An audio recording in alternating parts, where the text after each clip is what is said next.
Okay, so we are starting with a chapter name Matrix. ये ICSE board class 10th इसमें ये topic है matrix. बहुत easy topic है मैट्रिक्स. एक मूवी भी आई थी हॉलीवुड की, अगर आप लोगों ने देखी हो किसी ने, है ना. तो मैट्रिक्स में क्या रहता है, एक कुछ सेना के बारे में है और वो सेना को कैसे ऑर्गेनाइज करता है, मतलब कैसे उनका सेटअप होता है. तो मैट्रिक्स शब्द का अर्थ क्या है, सेटअप, कि कैसे खड़े हैं, मतलब किस ऑर्डर में खड़े हैं.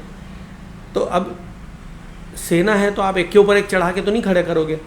आप कैसे करोगे उसको, 2x3 या जैसा भी है, या परेड में हम खड़े रहते हैं तो 3 rows and some columns, N number of columns.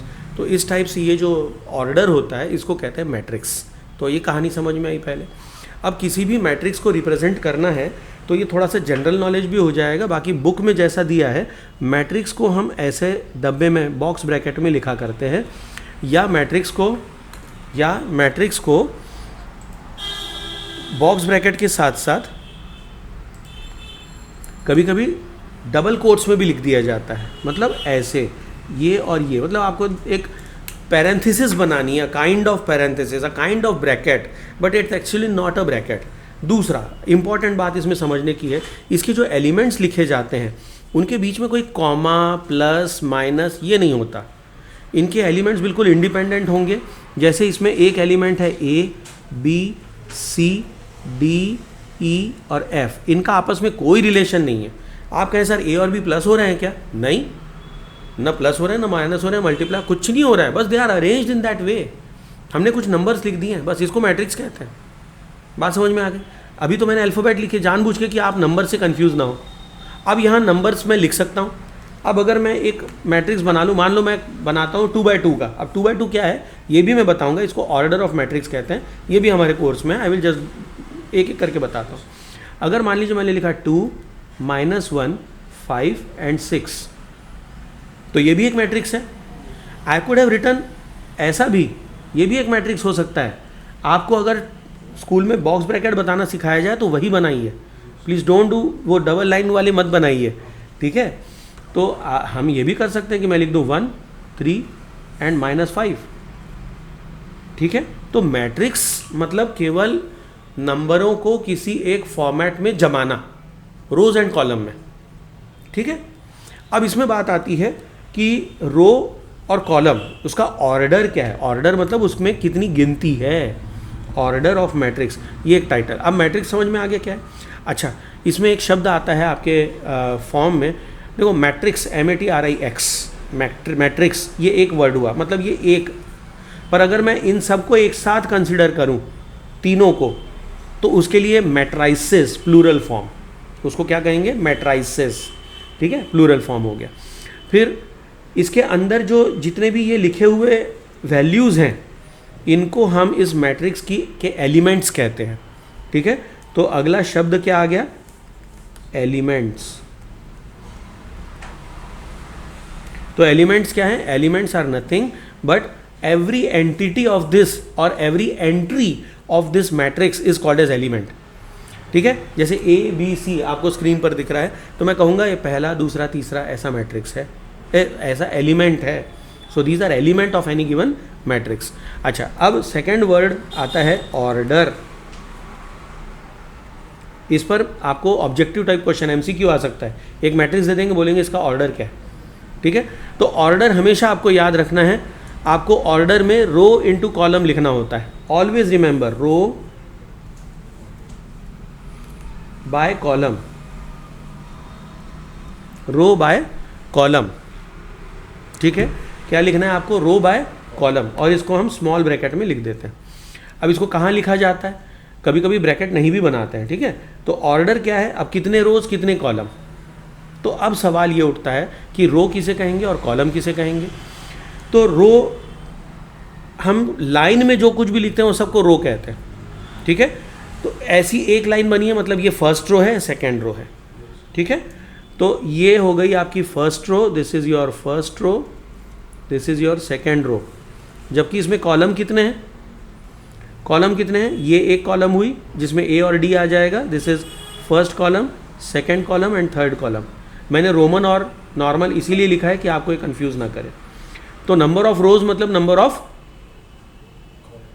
Records, रोज और रिकॉर्ड्स एक होता है, ठीक है। ये क्यों बोला मैंने, स्टैटिस्टिक्स शब्द, स्टैटिस्टिक्स का एक शब्द है रिकॉर्ड। तो जैसे हम किसी बच्चे की, आपने देखी होगी स्कूल में कभी कोई अटेंडेंस रजिस्टर या कोई रजिस्टर है स्कूल का, उसमें क्या होता है, या बच्चे के नंबर लिखे हुए हैं, या आप कभी स्कूल जाते हैं अपने रिकॉर्ड्स चेक करते हैं, रिकॉर्ड देखो फिर वही वर्ड है record, what is the meaning of record. आपकी परीक्षा में कितने नंबर हर सब्जेक्ट में मिले, तो आपका नाम होगा और लाइन से फिर आपके नंबर लिखे रहेंगे, फिर दूसरे बच्चे का नाम होगा, उसका में भी रोल नंबर या उसका फ़ोन नंबर, पेरेंट्स के नाम जो भी है, और फिर उसमें लाइन से नंबर सारे लिखे होंगे। So that is record of one person. तो रोज़ क्या होती हैं, रिकॉर्ड्स होती हैं, इसलिए आर से आर याद रखना है, कंफ्यूज नहीं होना है कि आर कौन सा, सी कौन सा, रो कौन सा, कॉलम कौन सा। तो रो बाय कॉलम हमेशा लिखा जाता है, ठीक है। तो फर्स्ट वाले का इस बार देखो बेटा स्क्रीन पे, इस वाले का ऑर्डर क्या होगा, इसको हम कहेंगे 2/3, इसको पढ़ते हैं बाय, हाँ इसको क्या पढ़ते हैं, बाय पढ़ते हैं, 2/3, ओके। तो इतना इजी है। तो ऑर्डर, इसका ऑर्डर क्या होगा, इस वाले का 2/2, दिस इज 2/2। इसका ऑर्डर क्या होगा, 1/3, correct. So this is 1/3 order, okay. Order clear हो गया, ठीक। चलिए नेक्स्ट एलिमेंट्स ऑफ मैट्रिक्स के ऊपर चर्चा है आपके बुक में, ओके। एलिमेंट्स तो मैंने आपको बता दिया, एलिमेंट्स क्या होते हैं, हर एंटिटी उस रो या कॉलम में जो भी हमने लिखा है वो उसका अपने आप में एक एलिमेंट है, ठीक है। अब बात आती है टाइप्स ऑफ मैट्रिक्स, मैट्रिक्स के क्या प्रकार हैं। टाइप्स ऑफ मैट्रिक्स, ठीक है। अब टाइप ऑफ मैट्रिक्स में सबसे पहला होता है रो मैट्रिक्स, ROW, ऊपर शायद मैंने RA कर दिया था ना कहीं, I am sorry, it's ROW, row matrix, row जिसमें केवल रो होती है, कॉलम नहीं होता। अब कॉलम नहीं होता मतलब एक ही रो होगी ना, कितने रो होंगे, ठीक है। तो इसमें A B, वो मैट्राइसिस जब प्लूरल होगा तो C आ जाएगा। ये सही सवाल आपने पूछा कि मैट्रिक्स की स्पेलिंग में X लगेगा कि ICE लगता है, वो चैप्टर के नाम में CES नहीं, तो मैट्राइसिस इज एक्चुअली मैट्राइस, हाँ सही लिखा है आपने, सही कह रहे हैं। तो मैट्राइसिस शब्द जो है ये प्लूरल फॉर्म है कि हम एक नहीं कई सारे मैट्रिक्स के बारे में स्टडी कर रहे हैं, ठीक है। तो मैट्रिक्स अगर एक एंटिटी की बात कर रहा हूँ एज अ मैट्रिक्स तो TRIX, ठीक है। हाँ गुड क्वेश्चन, अच्छा पूछ लिया। तो इसको कहते हैं रो मैट्रिक्स, जिसमें केवल रो होगी, नंबर ऑफ कॉलम में वेरी। इसमें कितने कॉलम है, 3 कॉलम है, ध्यान से देखिए 1 2 3, पर रो एक ही होगी, ठीक है, रो एक ही होगी, ठीक है। चलिए अगला होता है, अच्छा इसको कभी कभी रो वेक्टर भी कह लेते हैं, ठीक है। रो मैट्रिक्स को हम रो वेक्टर भी नाम दे देते हैं, तो इसका एक और नाम है रो वेक्टर, रो वेक्टर, ठीक है। अच्छा अगला है कॉलम मैट्रिक्स, बनी बात है, अब आप समझ गए कि कॉलम मैट्रिक्स क्या होगा, जिसमें एक ही कॉलम होगी, ठीक है। अब इसमें रोज कई सारे हो सकते हैं पर कॉलम एक ही रहेगी, मल्टीपल कॉलम नहीं होगी।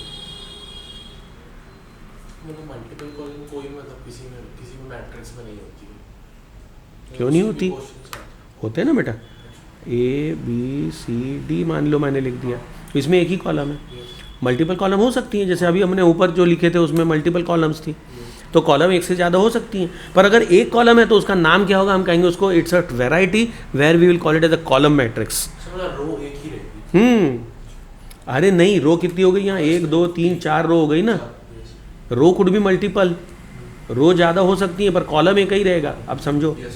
तो इसको नाम क्या देंगे, कॉलम वेक्टर, कॉलम वेक्टर, ठीक है। इसको नोट करते जाएं, ये कॉलम वेक्टर कहलाता है, ठीक है। अभी इसका ऑर्डर क्या है कॉलम वेक्टर का, रोज़ कितनी है, R/C लिखते हैं ना अपन, तो R/C में नंबर ऑफ रोज़ कितनी है 4, तो 4/1 का हो गया। ये ऊपर वाला जो इसका मैट्रिक्स, इसका बताइए ऑर्डर क्या होगा, 1/3 हो गया, समझ गए। तो नंबर ऑफ कॉलम्स यहाँ पर क्या है, तो यहाँ पे 3 column कॉलम्स, तीन। 3 कॉलम्स, 2 3 4 5 चलेगी, पर रो एक ही होनी चाहिए, तो उसको रो वेक्टर या रो मैट्रिक्स कहते हैं। इसी तरह से कॉलम मैट्रिक्स या कॉलम वेक्टर कहलाएगा। अब अगर number of rows and number of columns दोनों बराबर हैं, if number of rows and column are equal, तो उसे हम स्क्वायर मैट्रिक्स कहते हैं।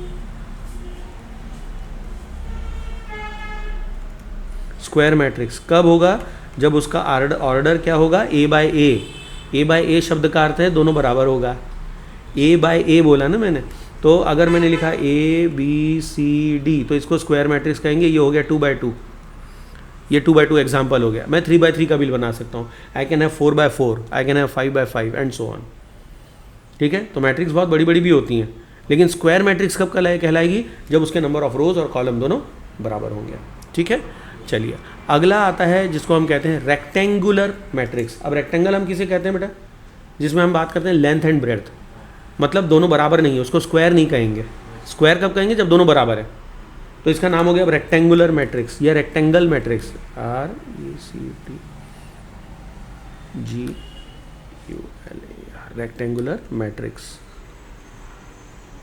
तो रेक्टेंगुलर मैट्रिक्स, ओके। अब रेक्टेंगुलर मैट्रिक्स, जैसा मैंने आपसे कहा कि लेंथ और ब्रेड्थ अलग होती है, बोथ साइड्स आर डिफरेंट, तो इसका R और C इक्वल नहीं होता। When R is not equal to C, मतलब number of rows and column are not equal, R is not equal to C।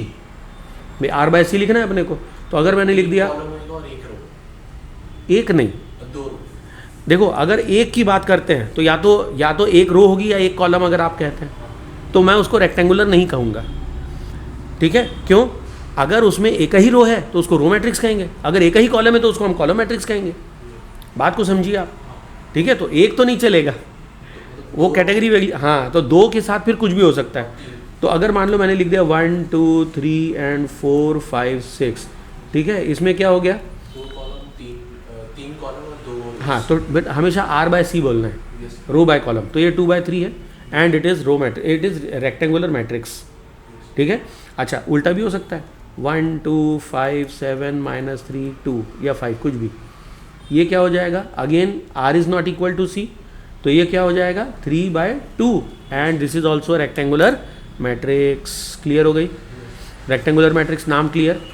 ठीक है, तो ऑर्डर में क्या होगा, R is not equal to C and of course none of them is 1, 1 भी नहीं होना चाहिए। 1 होगा तो या तो रो मैट्रिक्स या कॉलम मैट्रिक्स कहलाएगा, वो अलग कहानी हो जाएगी। ठीक है, चलिए आगे देखते हैं जिसको हम कहते हैं जीरो मैट्रिक्स। 5 है जीरो मैट्रिक्स। अब जीरो मैट्रिक्स किसे कहते हैं, जब जो एलिमेंट्स हैं किसी मैट्रिक्स के वो जीरो हों। अब आप कहें सर जीरो, कहीं रो और कॉलम तो जीरो नहीं होगा, अरे तो ख़त्म हो जाएगा ना, फिर उसको मैट्रिक्स कहाँ से कहेंगे हम, अरेंजमेंट कहाँ हुआ, कुछ भी नहीं हुआ।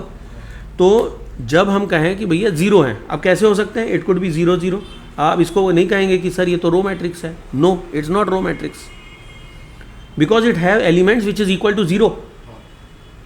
ठीक है, तो अच्छा इसको भी अगर मैं कहूँ तो क्या आप इसको कॉलम मैट्रिक्स कहेंगे, answer is no, it is zero matrix again. It could be square also, ये स्क्वायर कैटेगरी में भी आ सकता है, ये रेक्टेंगुलर में भी कैटेगरी में आ सकता है, किसी भी कैटेगरी में आ सकता है। 0 0 0 0 0, कोई और डिजिट है तो उससे कैसे, तो वो जीरो मैट्रिक्स नहीं होगा। हाँ, अगर जीरो के अलावा कोई और डिजिट आ गया, मतलब 1 आ गया, 2 आ गया, -1 आ गया, कुछ भी आ गया, 1/2 5 6 L M N वो भी होते हैं, तो हम उसे जीरो मैट्रिक्स नहीं कहेंगे। When all the elements of a matrix are तो 0। जीरो, फिर वो किसी भी कैटेगरी के अंदर आए, रो मैट्रिक्स हो, कॉलम मैट्रिक्स हो, स्क्वायर हो, रेक्टेंगुलर हो, लेकिन अगर सारे एलिमेंट जीरो हैं तो हम उसे जीरो मैट्रिक्स नाम देंगे। जीरो मैट्रिक्स की परिभाषा समझ में आ गई। ठीक है, कभी कभी जीरो मैट्रिक्स को हम नल मैट्रिक्स भी कहते हैं। नल मैट्रिक्स, तो ये जो सब्सटीट्यूटेड नेम है ना इनके, और भी इनको याद रखना है। कभी कभी क्या होता है पेपर में डायरेक्ट नाम नहीं देंगे जीरो मैट्रिक्स, वो कहेंगे नल मैट्रिक्स, अपन परेशान, नल तो पढ़ा नहीं था, अरे जीरो को ही नल कहते हैं। तो ये मल्टीपल नाम आपको याद होने चाहिए। ठीक है, चलिए नेक्स्ट देखते हैं, एक कहलाता है डायगोनल मैट्रिक्स। अब ये भी इंपॉर्टेंट है, डायगोनल। अब डायगोनल मैट्रिक्स होने के लिए, मैट्रिक्स यहाँ स्पेलिंग गलत हो गया, MATRIX ऊपर, हाँ डायगोनल मैट्रिक्स होने के लिए सबसे पहले क्राइटेरिया होगा कि it has to be a square matrix, तभी डायगोनल बनेगा। ओके नहीं सर रेक्टेंगल में भी डायगोनल होता है, अरे मैथ्स में लिख नहीं पाएंगे, इसमें आपको डिज़ाइन बनानी है, डिज़ाइन आप मैट्रिक्स में बना नहीं पाएंगे अगर वो स्क्वायर मैट्रिक्स नहीं रहा तो। नहीं समझे? अगर मैंने अब एग्जांपल समझाता हूँ तो आपको समझ में आ जाएगा। इसको डायगोनल नहीं कहेंगे। हाँ, मैंने लिखा 0, पहले से देख लो फिर समझाता हूँ, है ना। सारे एलिमेंट 0 हैं, अब इसका डायगोनल कहाँ है, या तो ये होगा या ये होगा। क्या इसका प्रॉपर डायगोनल बना? अब समझ में आया? ठीक है, इसलिए it has to be a square matrix. तो अगर मैं 3x3 का ले लेता हूँ, मान लो ये ले लिया, लेकिन ये क्या है, 0 मैट्रिक्स है, this is 0 matrix of order 3x3। तो डायगोनल होता क्या है, ये जो डायगोनल है, डायगोनल के एलिमेंट्स कुछ और हो सकते हैं, जैसे 1, -5 and 2, it could B x also, या p कुछ और वेरिएबल हो गया, वो भी चलेगा। तो इसके एलिमेंट्स क्या हैं, all the elements other than diagonal are 0, all the elements other than diagonal are 0। और डायगोनल किसे कहते हैं, ये भी एक इंपॉर्टेंट पॉइंट है। डायगोनल एलिमेंट कौन सा होगा, तो एलिमेंट को इसमें थोड़ा सा मैं एक्स्ट्रा आपको ज्ञान दे रहा हूँ।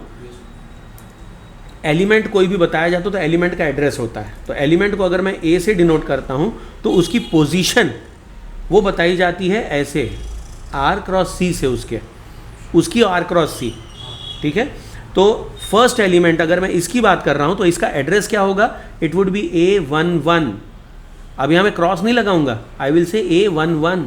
क्या बोलूँगा मैं इसको, A11, रो एंड कॉलम। और A11 की वैल्यू क्या है, यहाँ पर 1 है।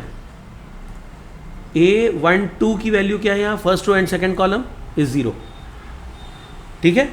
अब आप देखेंगे कि A11, A22, A33, मतलब ANN is equal to some element, कुछ तो होगा, ठीक है। I will write either integer, it could be rational number also, इसलिए इंटीजर लिखना ठीक नहीं है। तो यहाँ पर हम कहेंगे it would have some value other than 0, मतलब नॉट इक्वल टू 0। अब मान्य है, it should not be equal to 0। अच्छा, कभी कभी एलिमेंट में अगर किसी एक को हमने 0 लिख भी दिया है तो सारे 0 नहीं होंगे, एक हाथ 0 भी हो सकता है। तो ये हार्ड एंड फास्ट नहीं है कि नहीं ये 0 नहीं हो, मतलब 0 होना ही नहीं चाहिए, ऐसा नहीं है। अगर एक हाथ एलिमेंट 0 है तो भी चलेगा, बट डायगोनल में कुछ ना कुछ वैल्यू आएगी, बाकी के सारे जो होंगे वो 0 होंगे। इससे आप आइडेंटिफाई कर सकते हैं। तो 2 कंडीशन हो गई, क्या क्या। First, any matrix if it has to be called as diagonal matrix, तो उसका डायगोनल जो है उसके अलावा सारे एलिमेंट 0 होने चाहिए, पहली बात। दूसरा, उसके जो डायगोनल के एलिमेंट्स हैं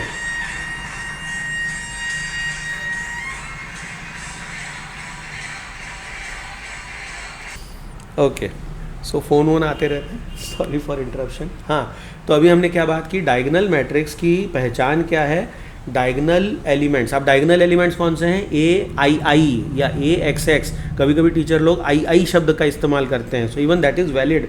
IJ लिखा जाता है बेसिकली, IJ, AIJ लिखते हैं, ठीक है।